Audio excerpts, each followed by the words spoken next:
Hello, friends, and welcome back to Stories About Entitled People.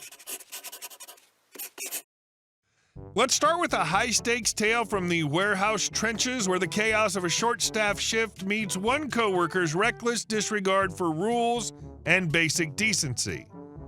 But before we begin, best way to support our channel is to leave comments, like, and subscribe with the turned-on bell so you don't miss the new video every single day. Here we go. Coworker risks a felony to prove I'm lazy. For context, I work in a warehouse for one of the major U.S. package delivery companies. Think Amazon, UPS, FedEx, USPS. I load a straight truck, but I also handle the rediverts, which are packages that mistakenly end up in the wrong parts of the building and need to be carted to the right area for 3 separate areas, which can keep me pretty busy. Monday morning for us was a nightmare. We were incredibly short-staffed and busy as hell, so on top of handling my very packed truck and all the rediverts, I was also assisting another work area that was way behind, assisting my manager in loading a semi-trailer. He has heart problems and shouldn't be doing so much hard work like that by himself, and checking on 3 other coworkers who had multiple straight trucks to load by themselves.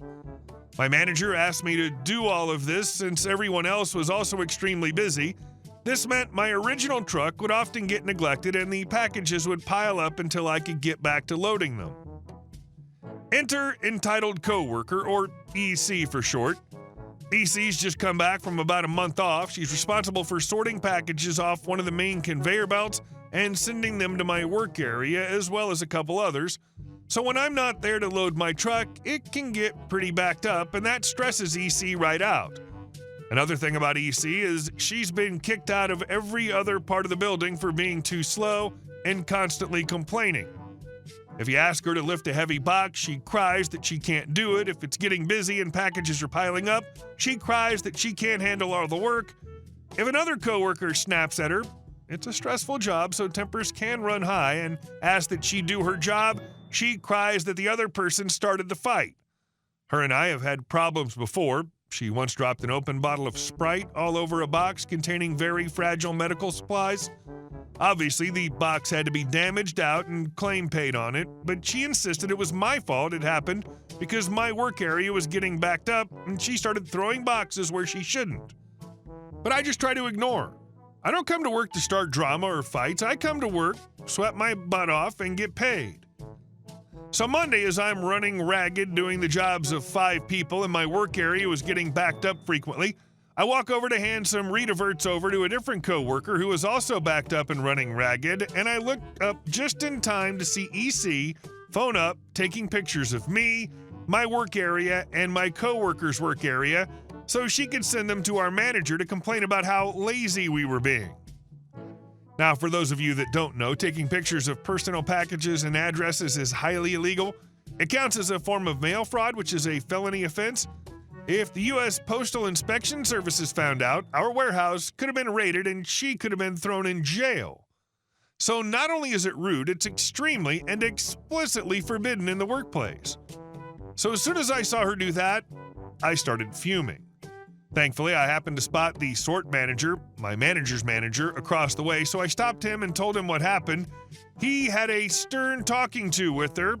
I didn't hear most of the conversation, but I did hear her crying, "Oh, but coworker," trying to pin all the blame on him for being overloaded with packages. I don't think she got in serious trouble this time, but I doubt she learned her lesson. And if she does it again, I won't hesitate to go higher up. I hope this witch gets fired. Very simple. Report her to the appropriate authorities now. Even if the evidence has been deleted and there's no proof she did it, drawing that kind of negative attention to your workplace will encourage your higher-ups to deal with her now. Or don't wait until next time. Go above manager's head. She's toxic and screwing with the company's money. The people in charge of money hate that. She can't escape consequences forever if she continues breaking policy, and of course now also laws. And our second story. I hate Target.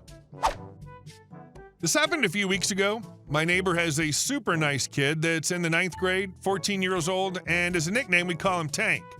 He's big and tall and, well, built like a tank, hence why we call him Tank. My neighbor texted me in the afternoon while I was at work asking if I could pick up her kid. I said sure, since I don't mind getting him. So it's about 3:30 in the afternoon. I pick up Tank from school, and as I'm pulling out, I get a text from Tank's mom asking me to pick up a few things from the store. And as you can guess from the title, the store that was closest to the school was Le Target. One thing to note about Tank's school uniform is a maroon top and khaki bottoms. So we get to Target. I tell him to just wear his sweatshirt, which is red and white, his school colors, and this school's mascot on, which is a knight. Overall, he looks like your average 14-year-old kid. But did that stop people from immediately asking him where things were, or why this cash register was closed, or why was the product out of stock? Could he be a deer and check in the back? Short answer, no. Before Tank could say anything, I would respond with, "He's my brother, we're shopping, goodbye." 90% of the people would walk away, but a few people would just huff and tell me, well, you shouldn't interfere with his work. Like, what part of "we are shopping" did they not understand? I also called him my brother to spare him the embarrassment of saying I'm his babysitter. I've known Tank long enough to treat him as my brother. This continued on our trip through the store. I swear, once people enter Target, they lose all brain cells. How do you confuse a child with a clear school uniform on for a Target employee, which are mostly college kids where I'm from? We get the shopping done with what feels like the millionth person asking, "Where's the milk?" When one of the higher-ups came up to us and laser-locked his focus on me. "HU, are you interfering with your brother's work?" Me. "Not unless I'm disturbing him with computer games." "How many times do I have to say this? He's my brother and we are shopping for our mother. Leave us alone." HU, "Well, I can't do that. You need to leave and he needs to get back to work." Me. "Buddy, I don't know what's going on, but Tank here goes to fancy Catholic school. He's too young to work." HU, "Well, we got kids from that school." Me. "So? He's 14. He's in middle school. He can't even drive." It then became this back and forth of he can't even drive and I don't care, you got him in so much trouble. I hate Target. Eventually, I just got tired, I paid for the things, and dragged poor Tank out of the store. I told his mom what happened and said that happens every time she and Tank go to the store. She did pay me back for what I got for their dinner. Oh yes, I did pull a Karen and demand to speak to the manager for being such a jerk and not knowing his own employees.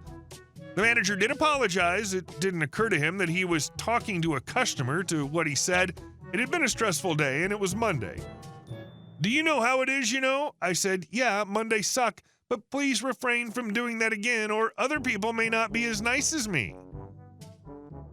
Nothing caring about what you did. You pulled the manager card correctly and appropriately. Also, how the F are people so stupid? I wish a manager would mistake me for an employee. Could have some fun with it and make a dramatic "I quit" exit from the store. And our last story. HOA Karen lost her house. Back in 1985, I was 45 and just starting my second retirement. To keep myself busy, I got into property management and purchased a beautiful 2,500 square foot luxury home with the intention of renting it out. I quickly learned the neighborhood had a particularly nasty HOA led by none other than Queen Karen. Karen, as the HOA president, was the self-proclaimed ruler of the neighborhood. She dished out fines like candy. Trash cans out too early? Fined. Music playing after 10 p.m.? Fined. Yard sale without approval? Fined. She even fined people for replanting flowers without permission. It was absurd. Karen's reign was untouchable because 6 of the 10 HOA board members were her allies, ensuring she stayed in power. Her husband, a successful doctor, funded her lifestyle, and she made sure everyone in the neighborhood knew she was better than the rest of us. People started calling her Queen Karen, a title she wore with pride.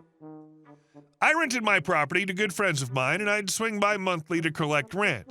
One evening around 8 p.m., my friends and I were outside playing some music and enjoying ourselves.